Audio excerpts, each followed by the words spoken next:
This is the Mighty Oaks Daily Devotional. My name is Jeremy Stallnecker, and today we're continuing our look at the 51st Psalm, Psalm 51. And as we walk through this, we started yesterday. This is the psalm written by King David after he was confronted by the prophet about his sin with Bathsheba and the murder of Uriah.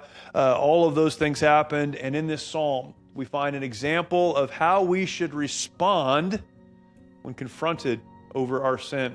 We began last week. Today we look at verses 7 and 8, and I love these. Here's the question. You've sinned as all of us have. Often on the other side of our sin, we can acknowledge that God forgives, and yet we wonder if we can ever move forward on the other side of that sin, if we can ever move forward beyond the guilt that's felt and beyond all of the things that that sin brought. Here's what David said in Psalm 51, verses 7 and 8. Purge me with hyssop, and I shall be clean. Wash me, and I shall be whiter than snow. Verse 8, make me to hear joy and gladness, that the bones which thou hast broken may rejoice. There are other verses we could continue on to, but we just look at those two verses. And here's what David prayed. He said, God, wash me thoroughly, cleanse me, and I will be clean. He used that phrase, I will be whiter than snow. Verse 8, he said, make me to hear joy and gladness, that the bones which thou hast broken may rejoice. David had a prayer that is similar, I'm sure, to yours and to mine, for sure.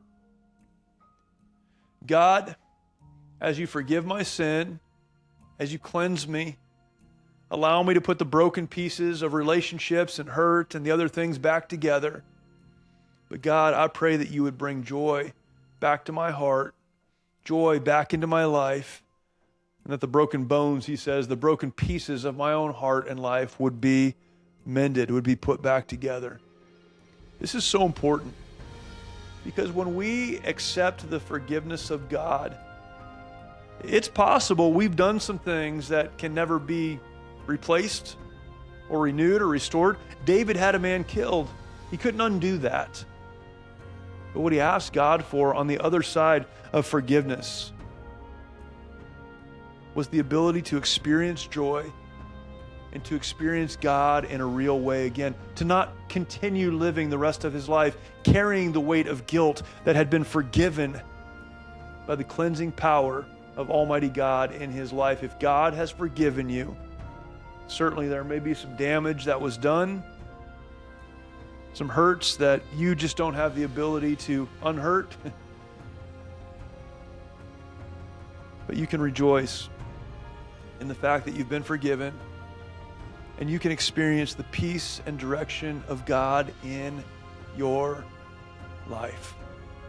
I'm thankful for the hope that comes from these verses as David expressed, God, as you do the work of cleansing, bring me back into the presence of your joy. Thank you for joining me today. I look forward to talking to you tomorrow for another Mighty Oaks Daily Devotional.